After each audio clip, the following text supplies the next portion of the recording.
ভূমিকম্পের মাত্র কয়েক সেকেন্ড, আর সেই কয়েক সেকেন্ডেই যেন বদলে গেল পুরো একটি দেশের চিত্র। নাসার স্যাটেলাইটে ধরা পড়া নতুন ছবিতে উঠে এসেছে ভয়াবহ এক বাস্তবতা।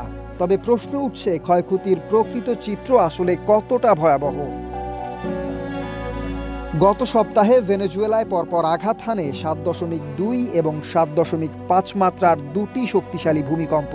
সরকারি হিসাবে এখন পর্যন্ত প্রাণ হারিয়েছে 1700 মানুষ। গত 100 বছরের মধ্যে এটি দেশটির সবচেয়ে প্রাণঘাতী ভূমিকম্প।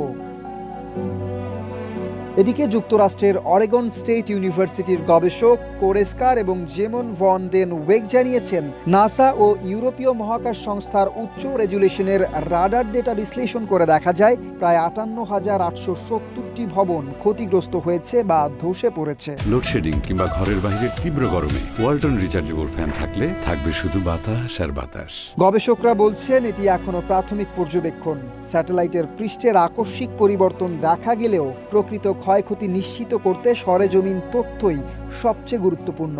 অন্যদিকে ভেনেজুয়েলা সরকারের হিসাব বলছে ভিন্ন কথা। তাদের দাবি, ভূমিকম্পে ক্ষতিগ্রস্ত হয়েছে 855টি ভবন, এর মধ্যে সম্পূর্ণ ধসে পড়েছে 189টি। স্যাটেলাইটের তথ্য আর সরকারি হিসাবের এই পার্থক্য নতুন করে প্রশ্নের জন্ম দিয়েছে।